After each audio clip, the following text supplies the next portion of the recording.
Ladies and gentlemen, boys and girls, children of all ages, this is At the Helm Sports. I'm your host, Derek Helm. Thank you for joining me for episode 166.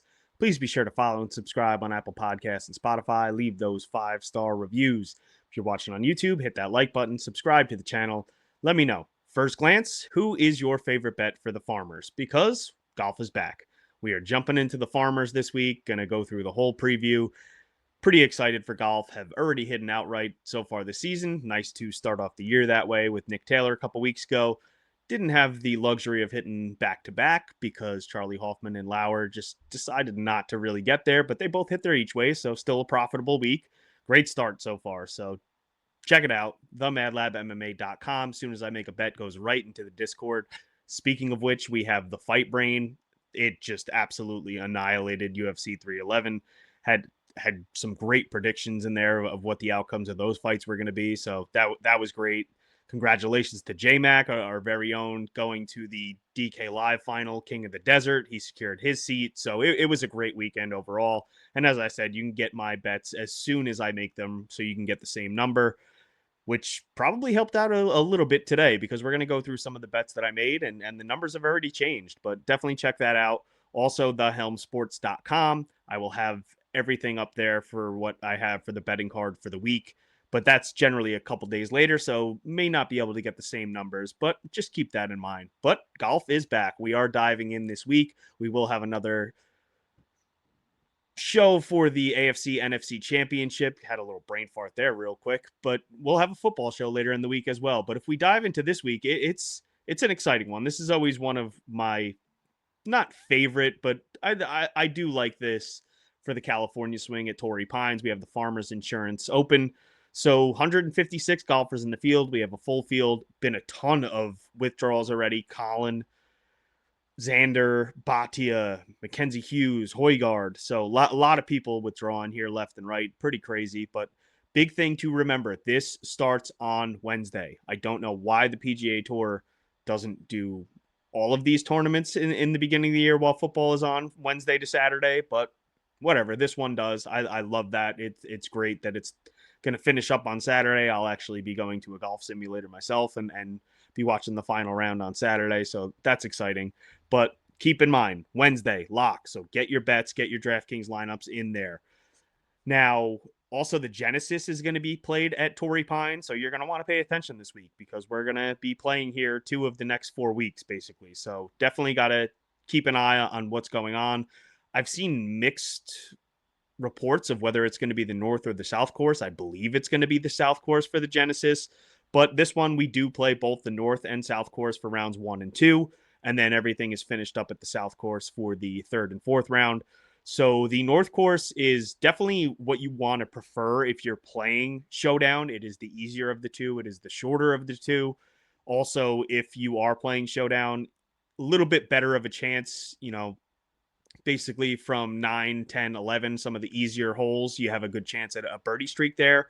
18 is the hardest hole on the course, so you probably want your guys going off of hole 1 there on the North course. And like I said, if you're playing Showdown, just focus solely on the North course because the South course is much more difficult, much longer.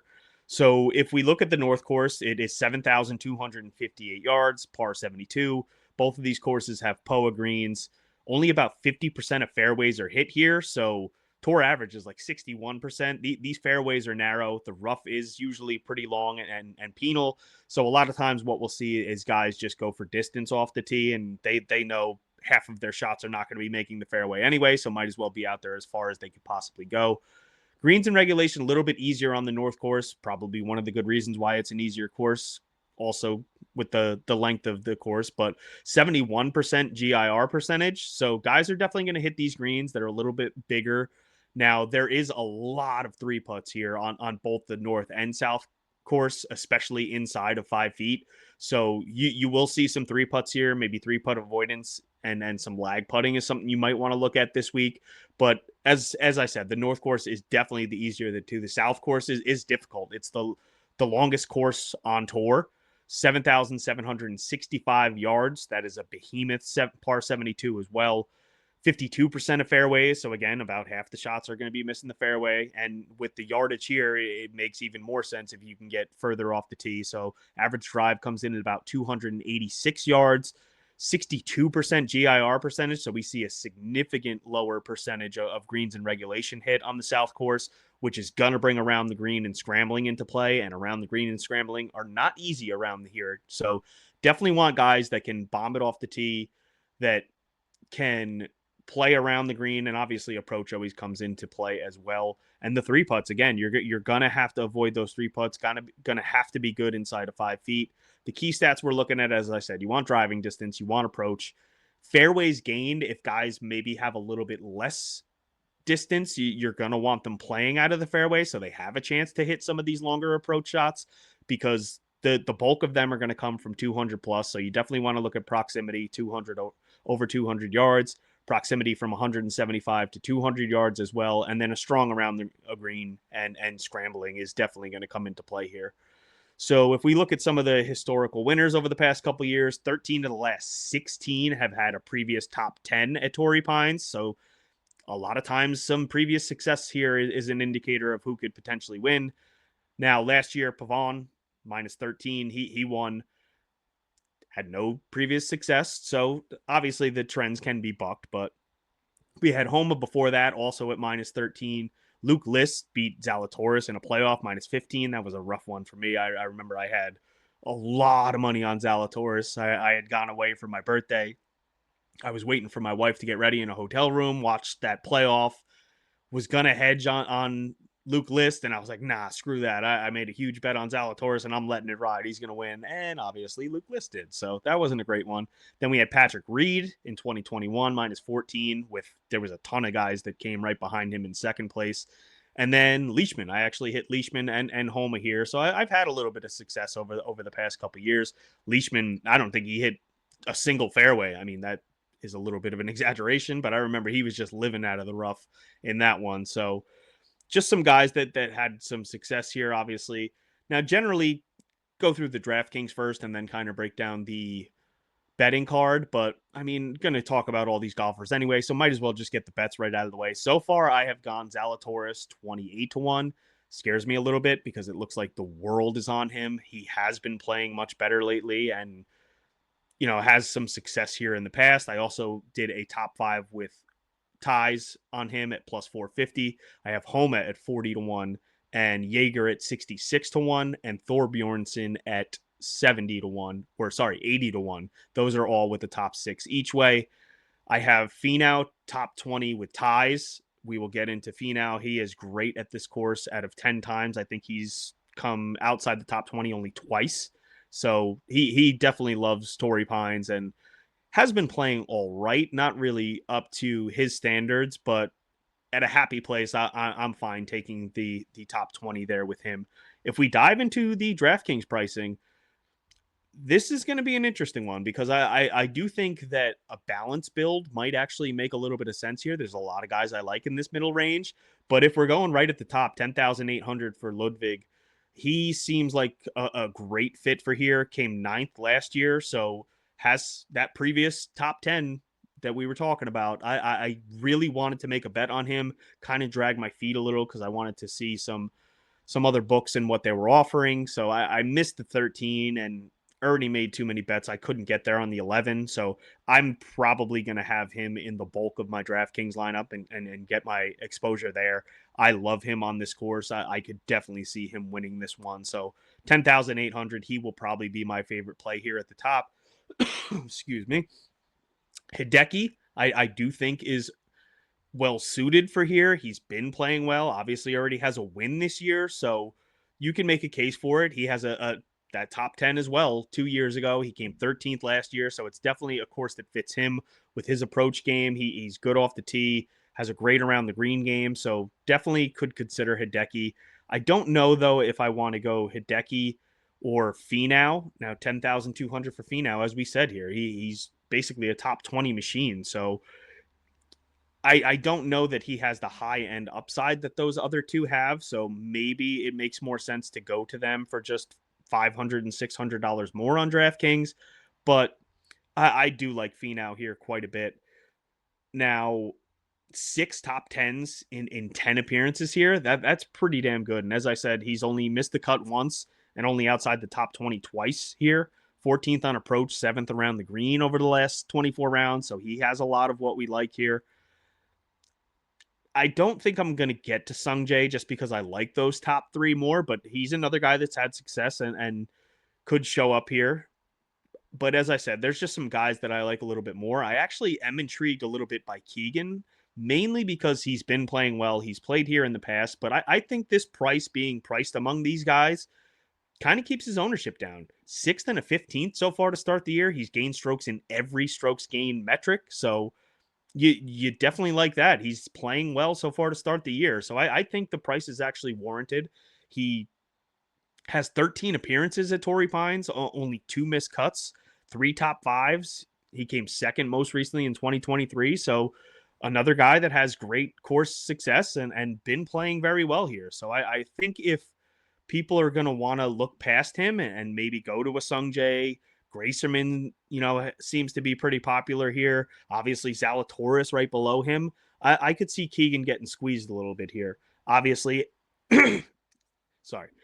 Zalatoris going to be uber chalk. Everybody, the world is on him at 9,500. I could see, as I said, the balance builds. I could see a lot of people just starting with him and then kind of peppering this range and a little bit below. So I like him here, but I kind of want to see what the ownership gets to. If it is absolutely out of control, I might consider fading him. Just I might be fine just going with my top 5 bet and the outright, and that's my exposure there. Jason Day been playing well.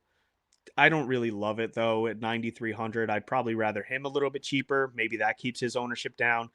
I'm just a Thigala slut at 9,100. I really just I have to play him. I really wanted to bet him, but I couldn't get there with the card. The numbers already come down quite a bit. It was basically between him and Homa for me, so I went Homa. Shane Lowry in his first tournament of the year at 9,000. I think you could make a case to go there. I don't think a lot of people will necessarily go there, and he's been playing well over the past year. We haven't seen him yet this year, but Taylor Pendrith is another guy, 8,800. I worry a little bit about his around the green game, but the guy is 9th in driving distance, 17th on approach over the last 24 rounds. So he can definitely hit the ball out there and putt pretty well. So I don't hate going to him. My throat is not cooperating at the moment. But next, Max Homa, as I said, already made an outright on him. This is one of his happy places. You play Homa at Homa courses. Already has won here, so I like it a lot here. And at 40-1, I thought it was a great bet with the each ways. Clanton, I don't know if I'm going to get there. 8,500. I mean, statistically, the guy's been great. Didn't look good at what was it, the Sony, but if he's not really too popular in this range, which I would assume he probably will be, I definitely can make a case to go to him here. 9th on approach, 4th in fairways gain, 18th in driving distance, 5th from 200 plus yards. He's first off the tee. Just everything that you want here, other than around the green, he has, and I think you could definitely make a case to go there. Obviously, I am also a Bhatia slut, but he has withdrawn, so we don't have to go down that road. Harry Hall been playing some great golf as well. I think that he does have the short game that you would like here. He's in the top 25 in 3-putt avoidance, so a good putter. He's second around the green, top 25 in approach. So where his game is at, I do like. He's been playing a lot of golf lately, so maybe he gets tired at some point, but I do like it, and especially at the price point of 8,000 with the strength of this field, I think it's a really, really good price for him. Mark Hubbard is another guy that played very well last week, and I definitely think you can make a case to go there. He was +1 on Sunday, but otherwise was basically in contention thanks to a strong Saturday. He was 21st at the Sony, gained 5.4 strokes tee to green, so striking the ball well. He's off to a good start this year. He had a 20th place here at the Farmers last year. He's 10th in fairways gained. So even though he doesn't have a ton of distance, he's one of those guys I was saying, he's going to live in the fairway. So do like that. And then Steven Yeager, 7,800, as I said, probably going to be pretty popular. He actually had a chance to win here last year, but kind of fell apart down the stretch. But I do like him. Obviously, he came third at Sony and fell apart down the stretch. So hopefully that's not a theme. Maybe we can buck that one this week. But very good at the three putt avoidance. He's not great on POA, but obviously he played well here last year. So I do like Yeager as well. Considering Justin Rose, don't really know where his game is at. Probably can't tell too much from one TGL appearance. So 7,600 though, I think is a fair price for him considering some of the guys that we have in this area. Thorbjornsen didn't look great. It basically was his Saturday round that killed him at the Amex, but played very well prior to that. So I do like the outright there at 80 to 1. Could have got him at 100 to 1 this morning, but dragged my feet a little bit on it. So I took the 80, and I think that he can definitely play well here. I mean, it's a guy that has distance, sixth in driving distance off the tee over the last 24 rounds. He's 21st around the green, can putt. So I do like Thorbjornsen here. And I like him a little more in the fact that we don't have to have a ridiculous amount of birdies here. So I love him. And at 7,400, I think that is a great price. Next, Michael Kim, 7,200. Don't know how many people are going to go there, but he's first from 200 plus yards over the last 24 rounds. He's going to shoot a ton of those long approach shots. POA is by far his best surface. He's only missed the cut twice in 8 appearances here. So I think that Michael Kim is actually a pretty strong play here. Next, really don't love a lot in this lower range. Probably not going to dive too much in the 6K range. I'm willing to go back to Pavon. Just, maybe it's just a place where he's comfortable and can play well over his career. So I'm willing to take a chance on that. I actually like Andrew Putnam quite a bit here. Now, I don't think he's going to get too popular, but 30th at the Sony to start off, so not bad there. He's 13th on approach, 10th around the greens, 6th in fairways gain, 15th from 175 to 200 yards, and 12th in three putt avoidance. So has a lot of what you like. Hasn't really had a great track record here in the past, but I think the current state of his game at only $7,000 makes him a pretty good DraftKings play. Joseph Bramlett. This is a guy that is very good around the greens, third around the greens over the last 24 rounds. He is 12th in driving distance, 14th over 200 yards. So this is a guy that can bomb it out there. He is great around the greens. I think that's a good combination for what we want here. And he's actually played pretty well here over the past couple years. So I think you can definitely make a case to go for him.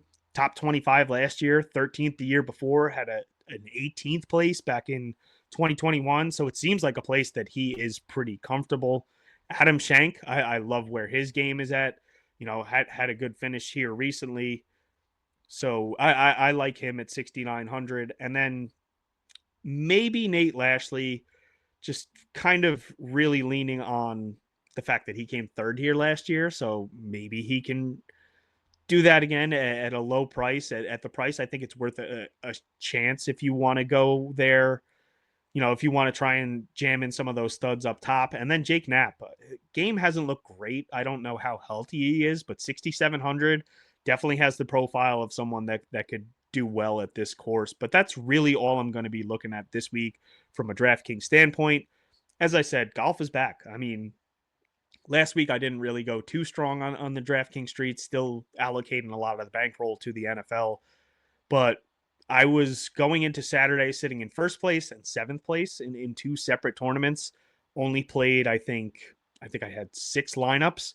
So it looked like it was going to be awesome. And then good old Rico Hui doing his thing over the weekend didn't help. I think he was like +5 or +6 on Saturday and Sunday. So that cratered both of those lineups. But still had a profitable week. So we are off to a very good start to the year, off and running. Very excited for golf to be back.